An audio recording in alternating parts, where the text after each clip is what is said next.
Today, a melenzane style pasta dish with aubergine, bocconcini mozzarella, fresh basil and parmesan. It's going to be delicious. And then I'm going to show you how to make a Spanish style omelette. I'm not allowed to call it a Spanish omelette, am I, Carlos? No, really. It's Spanish omelette inspired and it's blooming delicious.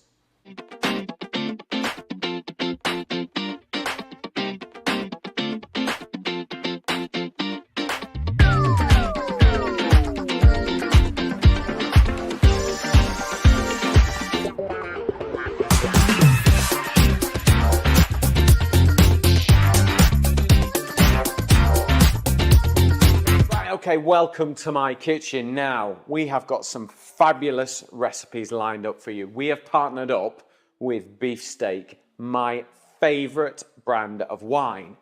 Today, we're going to be cooking with the most delicious Malbec Rosé. We've tried this before, haven't we, Emily? It's good. My wife is a big fan of this bottle of wine, and I wanted to cook the most delicious recipe that matches this Rosé Malbec beautifully, and it's going to be a melenzane style pasta dish. Now, melenzane is like a Tuscan gratin of aubergines and mozzarella and basil and a tomato ragu and breadcrumbs and parmesan. It's baked, it's all bubbly and delicious, which sounds awesome. But I thought, why don't we make it a bit lighter, a little bit crisper and delicious to go with this amazing rosé wine. So first thing we need to do is get our pasta on to cook because it doesn't take long. So, salted boiling water. Now, I use a lot of salt in my water because I was always taught to cook your pasta in water that is as salty as seawater, okay? And that's like your first layer of seasoning is the water that you're cooking it in. So, spaghetti, 9 minutes, salted boiling water, okay? But we are going to use a little bit of the cooking water in that pasta in a little while, so don't let it go too far. Let's keep it just over here to one side, and we'll let that cook. So we'll get a pan onto the heat. Now remember, if you have any questions about today's recipes, post them in the comments below and I will answer them for you. And also, if you want the recipes, type free book in the comments and it will launch into Facebook Messenger. Now it goes down the side here. Carlos is going to put a graphic and it'll show you how it all works. And he's looking at me now to make sure I'm putting it down the right side because it goes on the right, not my left. Because I'm left-handed, I want to do it here, but it's not. It's here, okay? So type free book in the comments. It'll launch into Messenger, Facebook Messenger, and follow the instructions and the book will automatically be dropped into your Facebook Messenger after you've followed the instructions. Emily has created the most amazing looking book. You'll love it. Right, on to cooking. So, what do you think? Have you had melenzane before, Emily? You've cooked it a few times. I think I've cooked the baked version, haven't I? Yeah, so this is the unbaked version. Yeah, I'm looking okay, so we're going to start off with some garlic to begin with. So, 2 cloves of garlic, just crack them like that. And that'll just help you unwrap the garlic really, really easy. Is fresh garlic better than yes. Don't use lazy garlic. It's bad. Okay, there is no need, in my opinion. And if you had like a bigger garlic clove, would you just say to use one? Yeah. Well, yeah. I mean, everything tastes better with garlic in, doesn't it? Let's be honest. It's just a really good starting point. Get some garlic in there. Dried garlic is no good for this sort of thing. It has its uses. You know, it's quite good for working into pastry and things like that, or dry marinades and things, but fresh garlic, okay? Some extra virgin olive oil into a nice, decent-sized non-stick pan. There we go. Now, a couple of tablespoons of olive oil in there because it's going to help be part of the sauce for this, okay? So let's make sure we're hot. There we go, in with our garlic. And then just a little sprinkle of salt in there, not a lot. We need to be sparing with our salt because we're going to use it for the aubergine as well because you need to get the moisture out of the aubergine, okay? So cut the top and the bottom off. Just cut the side off the aubergine there. The black skin is a little tougher, so we'll get rid of that and then just cut it into, what, 1 centimetre slices? Yeah. We'll put those to one side. We don't need those. I love aubergine. I use it loads. I've started liking aubergine. You showed me how to cook it properly. Yeah. And I feel like now I can cook it properly, because sometimes if you don't, it can go a bit... You've got to get the water out of an aubergine. You've got to get that moisture out. So let's get that in the pan. And once you do, you get this really lovely texture. And I think when the water comes out, you also get some of the bitterness out of there as well. I mean, Italians use aubergines loads when they're in season. Okay, so we're very much kind of taking our melenzane inspiration and flavours from this. So season up your aubergines and let's start to get the moisture out. Okay. So this is the first recipe of a new summer series that we're doing, Peter Sidwell's Summer Kitchen, that we're doing this year, and we've partnered up with Beefsteak. And Beefsteak wine is, they've got the lovely rosé, they've got the Sauvignon Blanc, and they've got the Malbec. They've got a few others as well, actually, which I've discovered. I found Beefsteak wine probably 5 or 6 years ago, and I've been using it. It's one of our favourite wines. I think pound for pound, it's such a great wine. You will see it in your supermarkets on the shelves all over the country. Check it out. It is, you know, if you like your Malbecs, oh my goodness, the red. I mean, I introduced you to red wine with Malbec, which is quite a, that's in at the deep end sort of. It's a drink to me. It is, and it's so delicious. It is a lovely eating wine. It's lovely to eat food with. I've even got a recipe where we're going to serve it chilled red wine. It's controversial, but I've talked to the guys at Beefsteak and they're on board. Okay, and then obviously the Malbec Rosé is just, it's fruity, it's light, it's crisp. Such a great summer wine. It's going to be fantastic with this dish. So back to our aubergines. A little bit of black pepper as well. We want to get our seasoning levels up. Okay, so while that's cooking, let's get our cherry tomatoes. Okay, so with the traditional melanzana, it's about a tomato ragu, and because we want to lighten it all up, we're going to use cherry tomatoes just cut in half. When the aubergines are ready, that's when we put the tomatoes in and sort of bring that together. Can you use any other types of tomatoes if you've got them in, or do you think cherry works better? Yeah, I think cherry works really nicely, but you could use other tomatoes. You just don't want loads of water. Yeah. So when tomatoes are lovely and ripe and sweet, which is generally in the summer in the UK, that's when to use tomatoes. Now, if you fancied this in the winter and you're watching on catch-up, buy a really good quality tin of Italian chopped tomatoes and pour them through a sieve so you get rid of a lot of liquid and then you're just left with flavour. You kind of forget, people all around the world watch this programme. Yeah. Might be summer here in the UK, but it'd be winter somewhere else. Yep, absolutely. Kind of forget, don't you? So... And do these tomatoes kind of like help create the sauce as well? Yeah, they're going to break down a little bit, but we're not going to cook them loads. So we've got those there. And then we're going to serve them up with these. Have you had these before? This is bocconcini. Oh, I asked so you they're about this, didn't I? tiny little mozzarella balls. Now, if you can't get them, just use a fresh mozzarella ball and tear it all up. But for this dish, I love this because you can just chuck them in and you get like little wells of melted gooey mozzarella as you're eating it. So It's they have great. like they're just basically a smaller version of... Yeah, they're just little mozzarellas. So instead of your 150 gram balls, you've got like a 10 gram one. No, do you want to try one? Tell you what, if you're going to try one, let me try it the way it should be intended, okay? So let's get a little bit of fresh basil, half a cherry tomato. I know you love your tomatoes, don't you? I do. You want a tiny little pinch of salt, okay? Tiny little pinch of pepper. And then a little bit of olive oil on there. If you're going to try it properly. There you go. Taste that all in one. Chuck it in.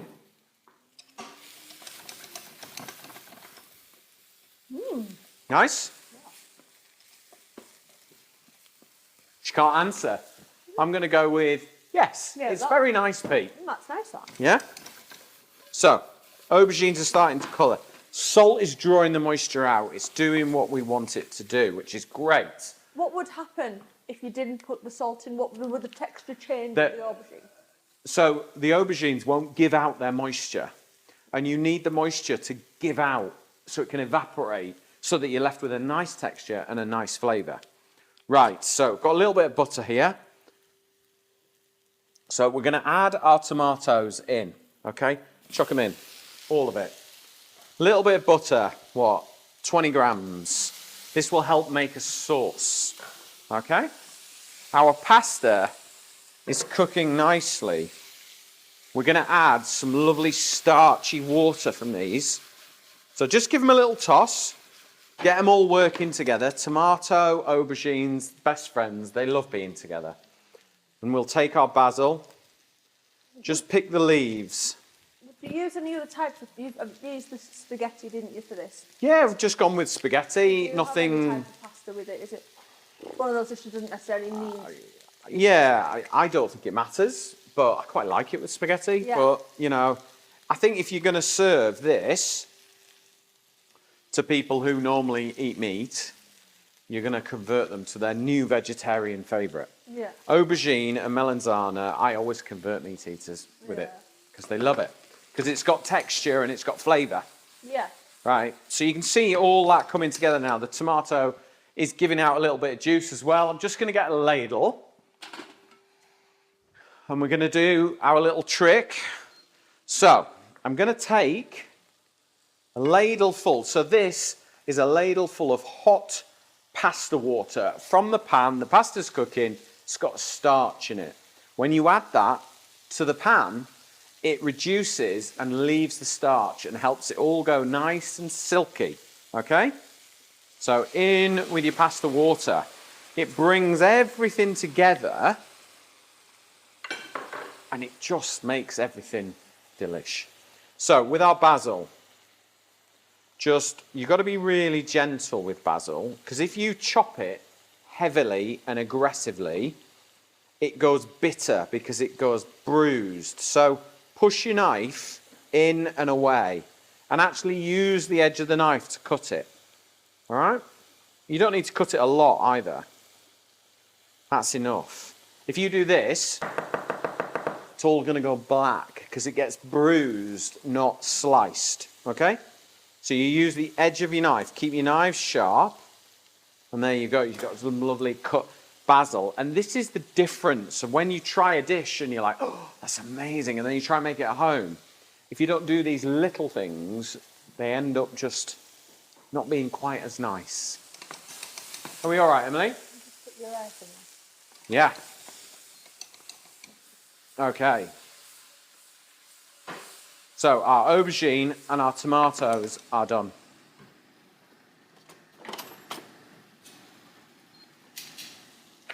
So let's put our basil in there. Don't touch it yet. Okay?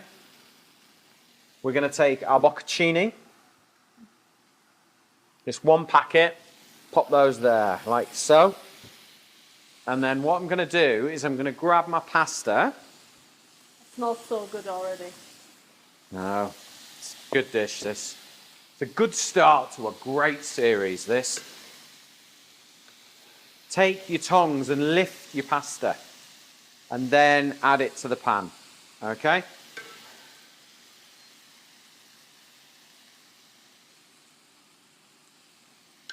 This is my kind of cooking, this. Yeah. I love this kind of food. I mean, literally, this has taken 10, 12 minutes to cook. How long have we been filming? 15 minutes. 15 minutes from me yabbering on at the beginning. Look, we're nearly done. May well be a record.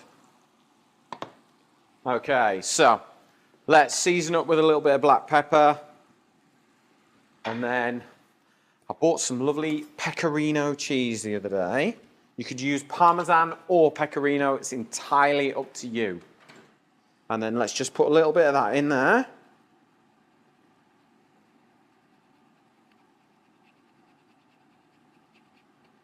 There we go. This is going to work perfectly with the Malbec Rosé, I promise you. Right. Am I right to toss it on here? Yeah? So, give it a nice toss. Okay. Get your tongs in and just move it all around, okay? Get all those flavours working together. Lovely. Oh, it smells delicious. That's it. Nice. Okay, right. Let's grab a plate. Let's serve this up. I'm going to pop that on there. It feels incredibly Mediterranean, this. It feels like summer. It's a good way to start the series, I think.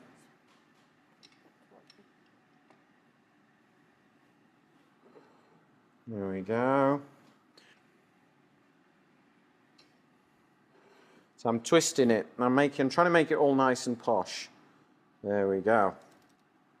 And then I'm just going to grab a spoon so we can get some of these lovely aubergines and tomatoes on there. Look at that. Nice. Simple but effective. Really simple. It's about aubergine, it's about tomato. Oh.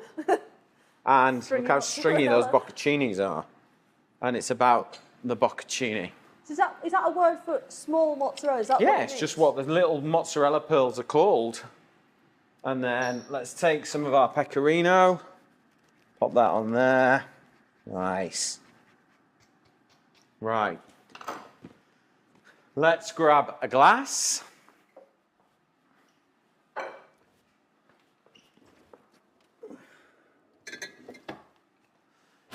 Star of the show, Malbec Rosé wine from Beefsteak. It's beautiful, it's crisp, it's absolutely perfect with this summer pasta recipe. There we go. Get yourself down to the supermarket and find this wine. It is really, really good. And then enjoy it with some of this delicious pasta. It's going to test my skills, presenting, eating, and cooking all at the same time. It's not the first time you've done it. Oh, it's good.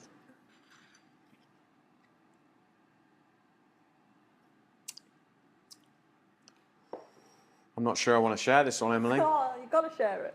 Beautiful dish. So, let's recap what we've got. It is a melenzane style spaghetti dish. We have got aubergines, garlic, cherry tomatoes, bocconcini, little pearls of mozzarella, fresh basil, cooked up with some lovely pasta, 9 minutes, so it's still al dente, finished with a bit of pecorino cheese and served up with a delicious Rosé Malbec from Beefsteak.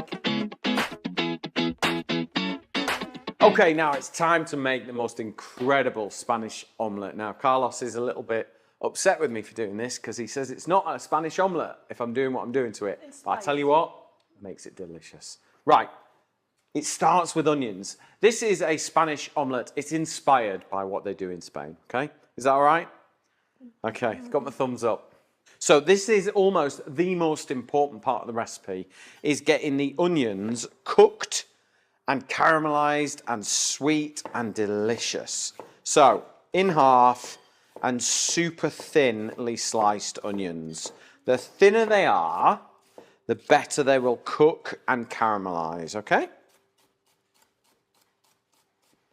White onion appropriate for this, or can you use White onion appropriate for this. Yeah, I would go with white onions, not red, not spring onions. It's got to be these. I mean, you could use shallots, I suppose, if you wanted to. But it's quite an expensive way to do it.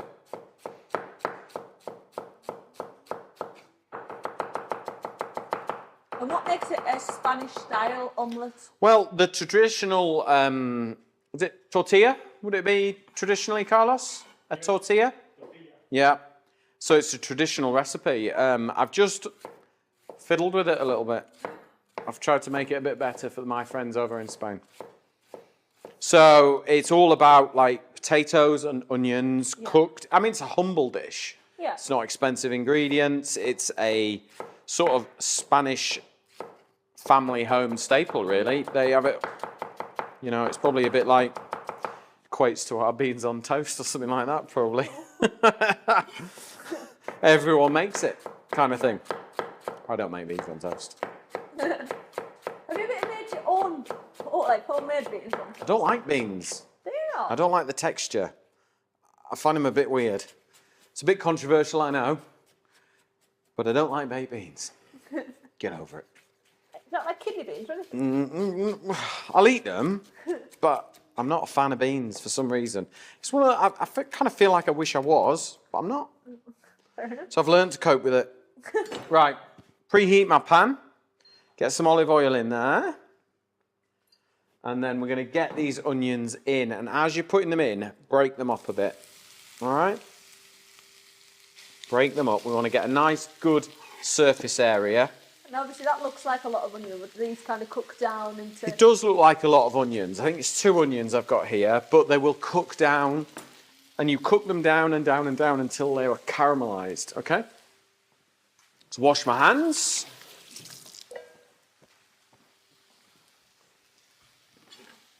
And what we're going to do is we're going to salt them in a second. And really, the salt will draw the moisture out, as I'm sure many of you have heard me say many times.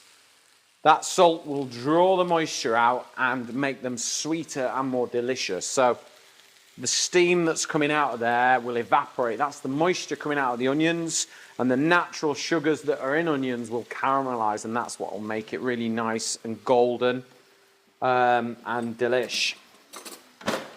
So we'll give them a little stir. So, what's the difference between frying them and caramelising them?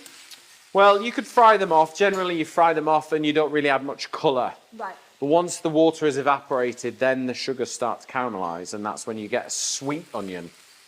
And they become nice and sweet and delicious. But it's important to get that as big a surface area as you can. Okay? So we'll get that on. Now, while the onions are cooking, we will prepare our potatoes. Okay, so I'm going to peel our potatoes. I've got my oven preheated to 190 degrees. So we're actually going to try this dish with a chilled Malbec.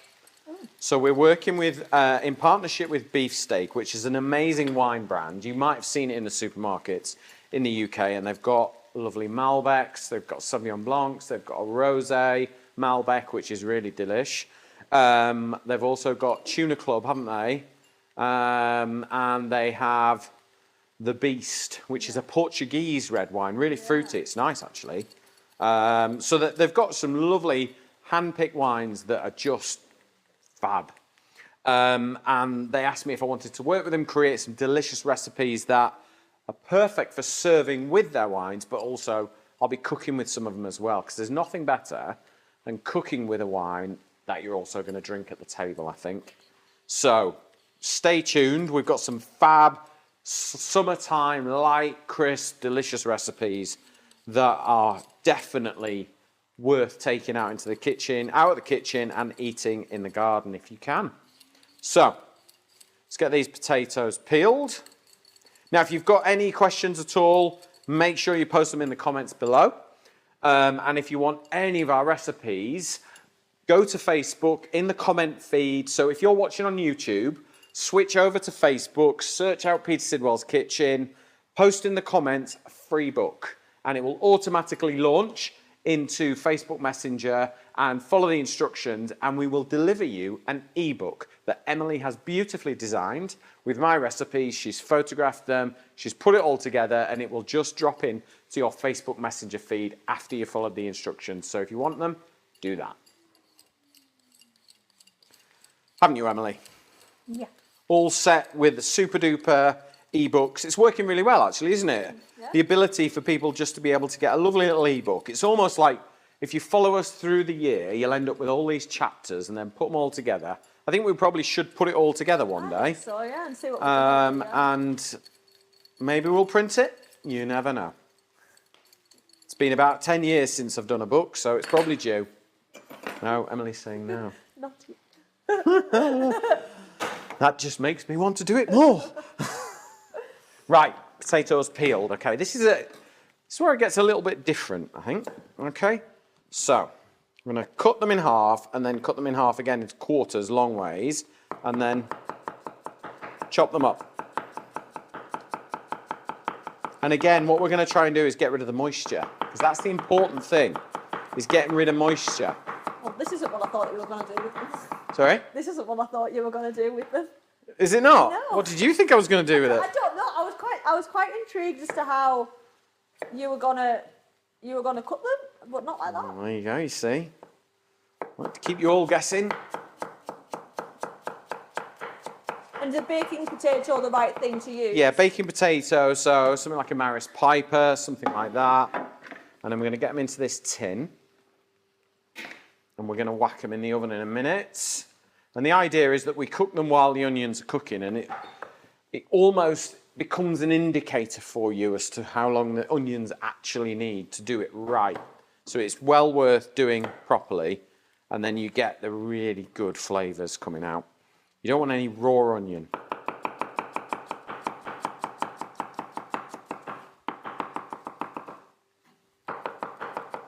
All right, Pip. Dog thinks I'm cutting an apple. I'm not. Sorry, Pip.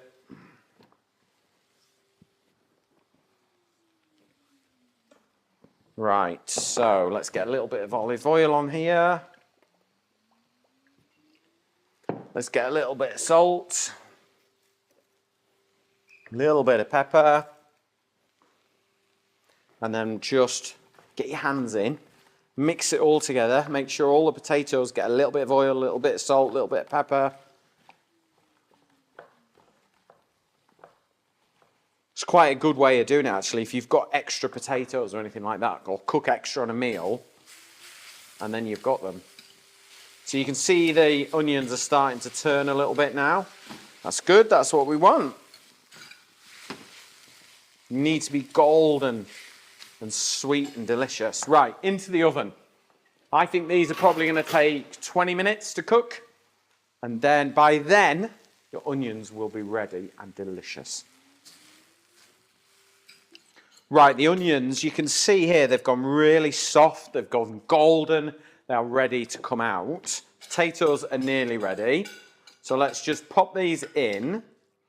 And then what I'm going to do is I'm going to clean the pan so it's ready to cook our Spanish omelette in.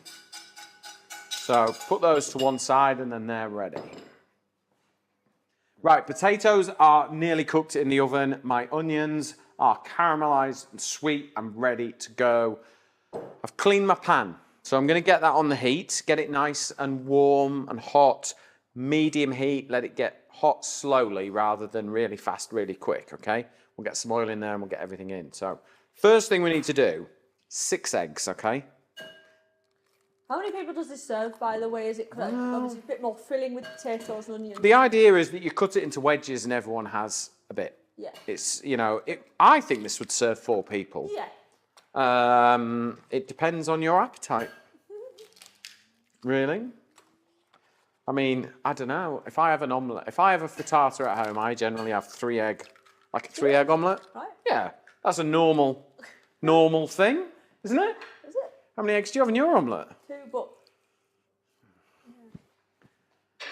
I think 3 is probably like your average amount to use. Yeah, for a main course, for a meal. Yeah. Sometimes we have omelettes instead of, you know, other things, you see. So, Yeah. Right, okay. So I've got my 6 eggs in there, a bit of salt and pepper. Get them whisked up, okay? Now, don't forget, if you want the recipes, type free book in the comments below. And if you want more information about Beefsteak Club, scan the QR code along the bottom or go to beefsteakclubwines.com and you can find all the information. I think you can find like where your nearest stockist might be and things like that. So, but I have noticed more and more the wines are in more and more supermarkets as I'm moving about, which is great. So, 6 eggs. There we go. Now, in with our onions. In they go. And then I'm going to get my manchego cheese. Now, this is the controversial bit, I think, for Carlos. If you don't have manchego cheese. Parmesan would work really well. Right. What kind of flavour does manchego cheese have that it works well with this recipe? Well, it's a little bit like, to be honest, it's a bit like Parmesan. It's not quite as old, the aging process of it. The traditional manchego is a sheep's milk cheese. It's got a slight tang to it. It's a Spanish cheese, which is why I'm using it and sort of bringing it all together and sort of just creating a delicious recipe.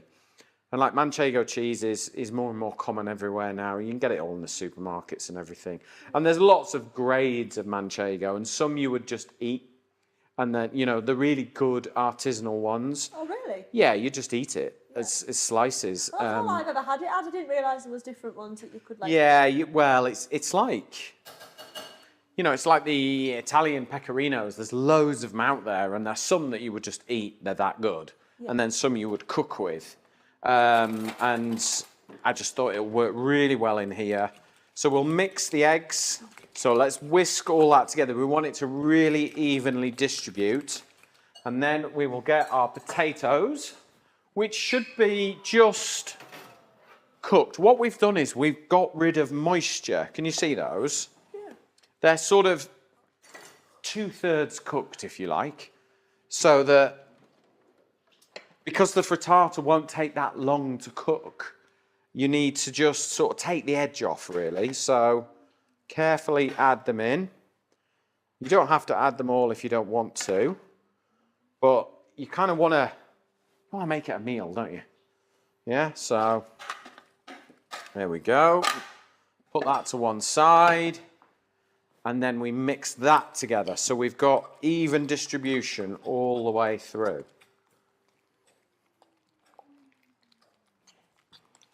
Okay, it's going to be good, this. So oil into the pan, and you want a reasonable amount, because you want to create like a coating of oil that goes up the sides so that it allows the frittata to come out, okay? So let's pour it in.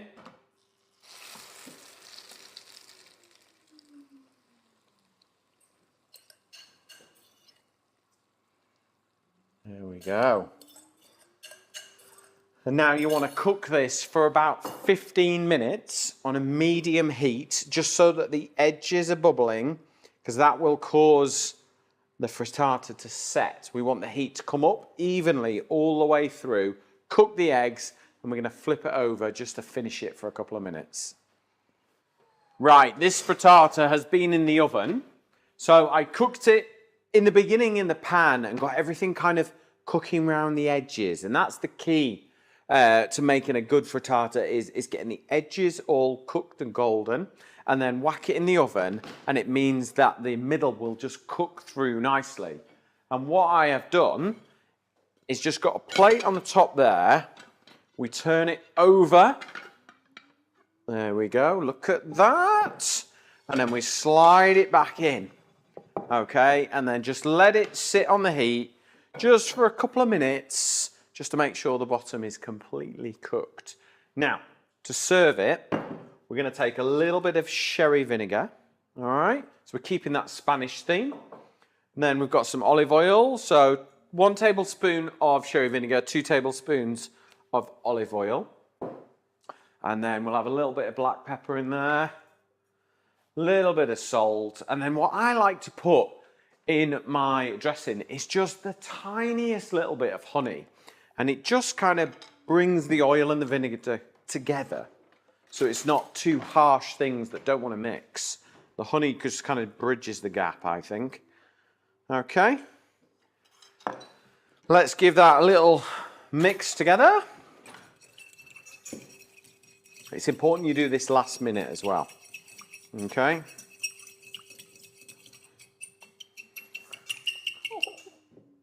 Now it's a bit harsh, that wasn't it? Right, and we'll also get a little bit of our manchego cheese as well, because I just think we've got some. It's going to be good. So in with our pea shoot salad. So there's some rocket and some pea shoots in there. And then a little bit of our manchego. Not much, just need a little bit, I think. Make it nice. Don't mix the salad yet, though, until you are absolutely ready. Okay. So we've got our salad. We've got, that's warm enough, I'm good. We've got our frittata. So let's just mix it really gently now. Okay. Now it's got its lovely dressing on there. Just sit it on top like that. And when you cut a lovely wedge of that, it's just going to clean it right up and taste absolutely delicious. Now to serve with this, we're going to serve beefsteaks Malbec, but it's chilled, all right? So I've got some in the fridge ready. What do you think of this, Emily? Cold red wine. Yeah, I'm intrigued. So I had a conversation with the guys at Beefsteak Club and they said, right, can you create a delicious recipe that uses Malbec in a box? Yes, in a box, but chilled. So we've had a little bit of trial, we've done some cooks, we've done some testing, and this Spanish omelette with a chilled glass of Malbec is delish, okay? So let's just pop this on here. Very convenient having a box, I must say. It's the Australians that I think created the wine in a box, I believe. So,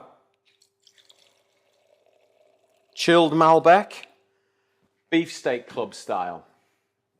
So let's try it. This will be my first chilled red wine I've had, actually. Right. I do like... Nice. I'm liking that. Yeah. Do you want to try a bit? Yeah.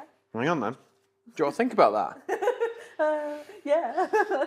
Right. Let's cut a nice wedge of our omelette. Or frittata, should I say. I want you to try this, Emily, with the food, okay? So let's just lift a portion out. So you can see those lovely layers.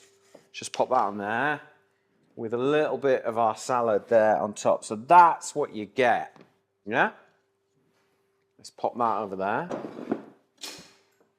Are you ready?